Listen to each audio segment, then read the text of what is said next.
Assalamualaikum warahmatullahi wabarakatuh.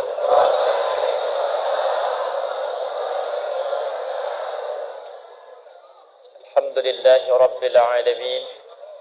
Wassalatu wassalamu ala rasulillahil karim Nabiyyina wa sayyidina Muhammadin wa ala alihi wa sahbihi wa dhurriyyatihi wa ummatihi ila yaumiddin wa ba'd. Yang kita hormati, kita muliakan seluruh buya, tuan guru, para asatidzah, para ulama yang menghadiri pengajian kita di malam hari ini. Kita doakan semoga seluruh buya-buya kita, ulama kita, baik di Payakumbuh ataupun di Sumbar pada umumnya, dijaga, dilindungi dan diikhlaskan oleh Allah Subhanahu wa taala, sehingga dapat mencerahkan seluruh masyarakat dan menguatkan persatuan dan kesatuan yang negeri kita tercinta ini. Yang kita muliakan seluruh DKM hadir bersama kita saat ini, ada dari TNI dan Polri juga. Terima kasih membersamai. Kita doakan semoga seluruh abdi negara di TNI dan Polri dilindungi oleh Allah, diberikan kekuatan dan kesehatan dalam menjaga negeri ini. Keluargaku, jamaah sekalian yang saya cintai, malam hari ini insya Allah kita akan belajar dengan singkat dan padat tentang sesuatu yang sangat penting, yang menentukan kebahagiaan, kesuksesan, kenyamanan hidup kita di dunia sampai akhirat. Kita sering berdoa supaya sukses dunia akhirat, tapi jarang di antara yang berdoa itu mewujudkan doanya lewat perilaku dan ikhtiarnya. Adik-adik yang kuliah berdoa ingin lulus tapi tak pernah belajar, tak mungkin lulus. Yang berdagang berdoa supaya untung dan sukses, tapi tak pernah mau buka tokonya, tak akan sukses. Demikian kita selalu berdoa, Rabbana atina fid dunya wa fil akhirati wa qina, tapi tidak pernah menunjukkan doa kita itu bagaimana berperilaku hasanah di dunia supaya hasanah di akhirat dan terbebas dari ancaman neraka. Untuk itulah insya Allah malam hari ini kita belajar dengan cepat dan singkat. Tapi sebelumnya saya ingin bacakan satu hadis yang diteruskan informasi ini dari sahabat Abu Darda radhiyallahu taala anhu, kemudian dicantumkan oleh Imam Ibnu Majah dalam sunannya, yang hadis ini nanti akan memberikan semua nilai yang sama untuk para penuntut ilmu, baik yang ada di dalam masjid, di lantai dasar, di atas, di luar, supaya tidak merasa bahwa saya di luar kalau tak bisa lihat ustaz berkurang pahala saya atau sedikit keutamaan saya. Maka hadis ini insya Allah memberikan penilaian yang sama bergantung pada keikhlasan dan niatnya. Dari Nabi SAW, saya persingkat sanadnya, beliau menyampaikan, man salaka tariqan yaltamisu fihi ilma sahhalallahu lahu tariqan ilal jannah wa innal malaikata la tad'u ajnihataha ridan li talibil ilmi wa inna talibal ilmi yastaghfiru lahu man fis samawati wa man fil ardi hatta al-hitan allati fil bihar wa innal ulama'a warathatul anbiya'i wa innal anbiya'a lam yurithu dirhaman wala dinara walakinnahum warathul ilma fahadduhu aw kama qala bihadin wafir aw kama qala sallallahu alaihi wasallam. Man, siapapun, ismun mausulun yadullu ala al-fardiyatil 'ammiyah, kata sambung menunjuk pada objek secara tunggal sifatnya umum. Jadi ditawarkan oleh Nabi kepada siapapun. Kalau kita temukan ada ayat, ada hadis menunjuk pada kita dibuka dengan man, maka kata para ulama, berkata sebagian, posisikan kata itu untuk kita secara personal. Saya baca hadis ini, rasakan hadis ini Nabi beri pesan untuk saya. Wahai Adi Hidayat. Nah, sekarang tangkap man ini oleh Bapak Ibu masing-masing. Man, siapapun. Nah, saya agak kurang cocok menerjemahkan barang siapa ya. Kan suka ada diterjemahkan barang siapa. Saya agak kurang cocok karena sampai sekarang saya di Istiqlal, saya belum temukan itu barang milik siapa. Jadi man siapapun, laki-laki, perempuan, besar, kecil, tua, muda. Sekarang yang di dalam masjid, di luar masjid, di parkiran, dekat Oto, dekat Honda, dekat dengan tiang, dimanapun. Salaka tariqan yaltamisu fihi ilman. Dia meluangkan waktunya, tenaganya, pikirannya, hartanya dengan satu tujuan menuntut ilmu walaupun melalui jalan yang tidak mudah. Nabi tidak mengatakan man salaka syari'an, tapi man salaka tariqan. Tariq itu jalan yang tidak mudah, kecil berliku, luas pun padat. Tidak mudah untuk bisa datang ke sini. Ada menembus kepadatan, ada kadang saling berdesakan. Apakah dalam berdesakan menuntut ilmu ada pahalanya? Apakah dalam lelah ada jaminannya? Maka perhatikan kalimat Nabi ini, man salaka tariqan yaltamisu fihi ilma. Siapapun yang meluangkan waktunya, tenaga pikirannya untuk menempuh jalan yang tidak mudah demi mendapatkan pengetahuan yang menguatkan agamanya, sahhalallahu lahu tariqan ilal jannah. Kalau di dunia dia berpadat-padat sulit menempuh jalan itu untuk mengenal Allah lewat ilmu, maka akan diperintahkan oleh Allah pada malaikat, catat malaikat siapapun orang itu, besar, kecil, tua, muda, laki-laki, perempuan, duduk dimanapun, dengan keikhlasan dan niatnya, catat untuk meringankan langkahnya saat hisab di akhirat langsung menuju surga Allah Subhanahu wa ta'ala. Wa innal malaikata, dan Allah perintahkan, dan sungguh seluruh malaikat itu ada yang ditugaskan oleh Allah, la tad'u ajnihataha ridan li talibil ilmi, untuk membentangkan sayapnya memberikan ridha pada para penuntut ilmu. Jadi kalau sudah masuk di majlis ilmu, walaupun buyanya, kiainya, ustadznya belum datang, isi dengan zikir, minimal doa. Karena ada malaikat khusus diperintahkan oleh Allah, hadisnya sahih, untuk membentangkan sayapnya, memberikan ridha.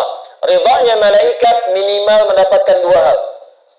Yang pertama, al-istighfar, permohonan ampunan kepada Allah.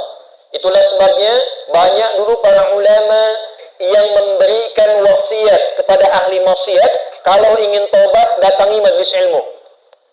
Ada kisah viral yang kelak diabadikan di Quran surah keempat An-Nisa di ayat yang ke-100. Ada pelaku maksiat, dosanya sudah banyak, dia pernah membunuh, dia mabuk, dia berperilaku kriminal. Tiba-tiba dia ingin taubat. Ingat ya, sejahat apapun manusia, sepanjang nyawanya masih di badan, belum sampai kerongkongan, dia masih berhak mendapatkan keadilan Allah untuk meraih hak taubatnya. Jadi jangan pernah kita menyimpulkan celah bagi orang yang masih hidup. Doakan. Ya, Fir'aun pun se-Fir'aun-Fir'aunnya. Catat ya. Fir'aun se-Fir'aun-Fir'aunnya tuh. Pernah mengaku Tuhan, menantang langsung. Tapi Allah tetap adil memberikan haknya. Diberikan kesempatan sampai rohnya di kerongkongannya. Dikirimkan dua orang nabi dengan mukjizat yang nyata supaya kenal Allah. Cuma sayang Fir'aunnya menolak. Ya. Jadi kalau Anda tidak sekuat Firaun, tidak sehebat Firaun, jangan ikut-ikut seperti Firaun. Maka di sini masih punya hak. Kalau hak itu digunakan, sebagian ulama menyarankan pergi ke tempat majlis Syekh fulan, ulama fulan, buya fulan. Datang orang ini di perjalanan, belum sampai ke majlisnya, tiba kemudian di pertengahan hanya lebih 1 jengkal, ajalnya tiba dan meninggal dia. Wafat. Maka apa yang kemudian difirmankan oleh Allah sebagai berita yang kelak kisah ini pun dirangkum di Quran surah keempat An-Nisa ayat ke-100. Wa may yuhajir fi sabilillah yajid fil ardi maraghaman katsiran wa sa'ah. Wa may yakhruj min baitihi muhajiran ila Allah wa rasulihi thumma yudrikul maut faqad waqa'a ajruhu 'ala Allah. Siapapun yang ingin merubah hidupnya lebih baik, dekat dengan Allah, lalu menjadikan aktivitasnya karena Allah, makannya karena Allah, dagangnya ingin dapat ridha Allah, belajarnya supaya kenal Allah, mendidiknya supaya didekati oleh Allah, bekerjanya supaya mendapat ridha Allah, dan dia mulai merubah itu dengan belajar. Setelah pulang dari majlis ilmu masih hidup, ada ajalnya masih panjang, oleh Allah akan dirubah kehidupannya. Satu, ketenangannya ditambahkan pada hatinya. Yang kedua, dibuka pintu hidup yang baru yang lebih berkah. Jadi kalau datang ngaji jangan berharap dapat dunia. Ciri pertama berhasil ngajinya itu hati menjadi semakin tenang, imannya bertambah, ilmunya meningkat. Setelah itu terjadi perubahan hidup. Dunia sementara, besok lusa kita meninggal dunia. Tapi yang terjadi ada perubahan yang kita bawa. Kalaulah pun keluar dari rumah, wa may yakhruj min baitihi, dia keluar dari rumahnya dengan niat untuk mendekati Allah, merubah hidupnya, ingin jadi lebih baik, apapun profesinya. Ketiba kemudian ingin dekat dengan Allah, ingin ikut petunjuk Nabi, belum sampai ke majlisnya, maut datang lebih cepat dari apa yang dia duga, meninggallah di pertengahan. Faqad waqa'a ajruhu 'ala Allah. Ternyata walaupun belum sampai ke majlis ilmu, pahalanya sudah dituliskan.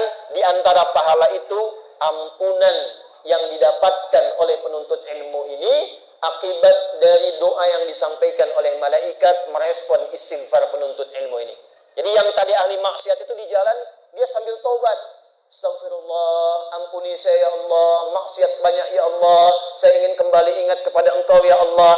Di jalan dia meninggal dunia, kalimat itu diaminkan oleh malaikat, menggugurkan seluruh dosanya, masuk surga. Sekarang coba bandingkan dengan bapak ibu ini. Ada yang pernah bunuh orang nggak di sini? Ada yang pernah bunuh orang nggak di sini? Mumpung ada pak polisi itu. Ada yang mabuk, ada yang pernah zina. Ini ada orang perilaku kriminal, bunuh 100 orang, mabuknya khatam, zinanya dikerjakan, dia taubat mendatangi majlis ilmu, belum sampai dapat ampunan Allah, digugurkan dosanya. Jadi kalau Anda sudah sampai di sini, duduk, menyimak, sampai belum juga dapat ampunan Allah merubah kehidupan kita, maka dengan cara apa lagi Allah mengampuni dosa-dosa kita? Maka bagian yang pertama di antara sunnahnya isi dengan istighfar. Maka malaikat akan mengatakan, amin ya Allah, ampuni si fulan, ampuni si fulana, ampuni si fulan, ampuni si fulana. Yang kedua, mengaminkan doa yang dimohonkan. Maka sunnahnya, kalaupun belum datang, isi dengan doa minta. Boleh jadi di antara sekian doa yang belum terkabul itu, mustajabnya di majlis ilmu. Lalu lanjutkan. Wa inna talibal ilmi yastaghfiru lahu man fis samawati wa man fil ard. Dan kalaulah penuntut ilmu mengetahui sejak dia melangkahkan kaki dari tempat dia menetap, datang ke majlis ilmu sampai dia pulang, maka penduduk langit dan bumi sampai ikan-ikan yang ada di lautan memohonkan ampunan kepada Allah khusus untuk orang-orang itu. Hanya ini perkara gaib. Ya, kalau mau dicari, tinggalkan majlis ilmu, datang ke laut, kosong majlisnya nanti. Ya. Terakhir, ini poinnya. Majlis yang bagaimana yang melahirkan fadilah keutamaan-keutamaan tadi, majlis yang diisikan oleh para ulama yang punya 4 sifat, kata Imam Nawawi. Imam Nawawi itu nanti mengarang kitab At-Tibyan, mengarang kitab Al-Arba'in 42 hadis, Riyadhus Shalihin 1896 hadis, mensyarah Sahih Muslim 9 jilid. Di kitab At-Tibyan sebagai pembuka adab penuntut ilmu, beliau mengatakan kurang lebih demikian. Wala yata'allamu illa mimman takammalat ahliyatuhu. 1. Wa dhaharat diyanatuhu. 2. wa tahaqqaqat ma'rifatuhu. 3. Washtaharat siyanatuhu. 4. Paham? Tidak. Dan tidaklah penuntut ilmu menemukan ulama untuk belajar. Yang disebut ulama itu ada 4 sifat, kata Imam Nawawi. Kalau menemukan yang seperti ini, maka inilah yang disebut warathatul anbiya. Yang pertama, takammalat ahliyatuhu, pakar di bidangnya. Jadi kalau bapak dan ibu ingin belajar tafsir, cari yang pakar tafsir. Bapak ibu ingin belajar hadis, cari yang betul-betul paham hadis. Bapak ibu ingin belajar mengaji Al-Quran, cari orang-orang yang memang sudah khatam ilmu tentang Al-Quran. Karena nanti akan tiba masanya, orang-orang tak berilmu bisa mengajar. Orang-orang tidak berilmu bisa memberikan fatwa. Ittakhadhan nasu ru'usan juhala, fasu'ilu fa'aftau, fadallu wa adallu. Akan tiba, kata Nabi, satu masa orang-orang tidak jelas tiba-tiba tampil menjadi pengajar, gelarnya menjadi banyak, dan ada fansnya, ada pengikutnya, ada subscribernya. Anehnya, banyak ditanya, banyak diminta pendapat. Kemudian diberikan fatwa, fatwanya sesat dan menyesatkan. Memberikan fatwanya salah, orang-orang pun ikut salah. Maka catatan yang pertama, kalau ingin cari ulama yang betul, cari pakar, cari di bidangnya. Kalau kata Imam Muslim, coba usahakan yang ada sanadnya, sehingga ilmunya benar terjaga sampai ke Rasulullah SAW. 2. Wa zaharat diyanatuhu, tampak ketakwaan dan ketaatannya kepada Allah. Bagus agamanya. Apa di antara ciri bagus agamanya? Kita agak sulit lihat, ini Buya ini tahajud dah malamnya. Baca Quran tidak, puasa tidak, agak sulit. Tapi diberi tanda dalam hadis tadi, wa innal anbiya'a lam yurithu dirhaman wala dinara. Nabi itu saat mengajar tidak mewariskan dirham dan dinar. Maka ulama nabawi, ulama rabbani tidak mengajar untuk mencari dunia. Ya, jadi bukan mengajar untuk cari amplop. Kalau amplopnya tebal, sahih. Amplopnya tipis, dhaif. Tipis tapi banyak, sahih li ghairihi. Ya? Wala tamnun tastakthir. Jangan sampai ada orang mengajarkan agama menukar akhirat untuk dunianya. Karena itu jangan sampai jamaahnya cari akhirat, buyahnya, ustadznya cari dunia, celaka itu. Karena itu nanti kalau ada undang-undang saya itu tak usah mikir dunia. Ya, tak usah mikir materi, jangan tak usah siapkan amplop ini berapa, tak usah. Saya ada waktu sehat datang. Ya, urusan kami urusan akhirat. Nanti bapak ibu cari akhiratnya, ulama mengajarkan akhiratnya, maka nyambung koneksinya. Ulama disifati ulama tapi mencari dunia, ilmunya akan sebatas dunianya. Saat selesai pengajian, hilang ilmunya. Diingat di dalam masjid, tidak jadi praktek dalam kehidupan keseharian. 3. Wa tahaqqaqat ma'rifatuhu, dan jelas ma'rifatnya. Dia kenal Allah, dia kenal dirinya. Kapan ciri ulama kenal Allah? Quran surah ke-35 ayat 28. Innama yakhshallaha min ibadihil ulama'u. Sungguh para ulama yang betul-betul kenal Allah itu yang khasyah, yang takut kalau kalamnya tidak disukai oleh Allah, kalau fatwanya menyimpang dari ridha Allah. Maka kalau dia bicara, dia timbang Allah ridha atau tidak. Kalau dia memberikan fatwa, dia timbang sesuai tidak dengan kalam Nabi Muhammad sallallahu alaihi wasallam. Itu yang ketiga. Maka yang keempat, yang terakhir, washtaharat siyanatuhu, akhlaknya pun baik. Pintar tapi senang mencela, tak baik. Nanti melahirkan murid yang senang mencela. Awas, hati-hati itu yang lebih parah. Kalau ada korbannya orang beriman dan meninggal, itu langsung diganjar dengan 5 ancaman. Di Quran surah An-Nisa di ayat ke-94. Wa may yaqtul mu'minan muta'ammida, siapa yang merencanakan pembunuhan secara berencana, bagaimanapun caranya, korbannya walau cuma satu orang, dan ternyata kalau muridnya pandai mencela, setiap kali beramal hilang pahalanya. Bapak sholat sekarang, keluar, ya, mencela orang lain, itu pahala sholatnya langsung ditransfer kepada yang dicela. Awas, Ini penting saya ingatkan karena di hadis Muslim, riwayat dari sahabat Abu Hurairah, Nabi menyampaikan akan tiba satu masa sekelompok orang yang hilang pahalanya, bangkrut di akhirat karena habis amal solehnya diikuti oleh amal salahnya. Ya'ti yaumal qiyamati bi sholatin. Ada sekelompok orang datang di hari kiamat dengan pahala salatnya banyak. Wasyamin, rajin puasa. Wa zakatin, gemar berzakat. Hanya sayang ya'ti qad syatama hadza, dia pun senang mencela si fulan, suka saling cela. Wa qadzafa hadza, senang saling menuduh. Wa daraba hadza, senang berselisih, berkelahi. Wa akala mala hadza, ada yang menipu. Yang terakhir wasafaka dama hadza, akan ada orang bawa-bawa agama tapi senang menumpahkan darah. Tembak ini, bom ini, hancurkan ini tanpa standar yang dibenarkan oleh syariat. Kalau terjadi begitu, tu'khadhu hadza min hasanatihi wa hadza min hasanatihi. Ada orang sholat kemudian mencela orang lain, maka dipindahkan pahalanya dari yang sholat itu kepada yang dicela, langsung pindah. Kalau saya tak begitu Ustaz, bagus lah. Tak seperti ibu itu tuh, kalau ibu itu bicaranya itu sama. Ya? Kalau ada orang puasa tapi bikin status mencela orang lain. Ternyata bapak itu kalau begini, begitu ya. Nggak nyangka ya. Nah, ketika Anda menulis nggak nyangka, itu sedang nyangka. Orang yang berkata nggak nyangka, pada hakikatnya sedang nyangka. Nah, itu dipindahkan pahala puasanya kepada yang disangka tadi. Jadi yang tersangkanya berubah kepada orang yang terlihat puasa. Puncaknya apa? Akan ada orang-orang mengajarkan kekerasan yang tidak dibenarkan oleh agama atau orang beriman. Satu, fajazauhu jahannam. Dia telah pesan tempat kafling di neraka jahannam.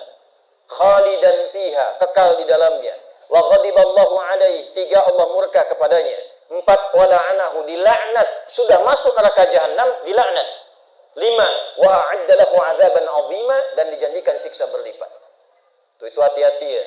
Kalau ada satu aliran kelompok pengajian ngajak-ngajak pada kekerasan ya sampai melahirkan korban nyawa, langsung tinggalkan. Ingat hadis Nabi ini.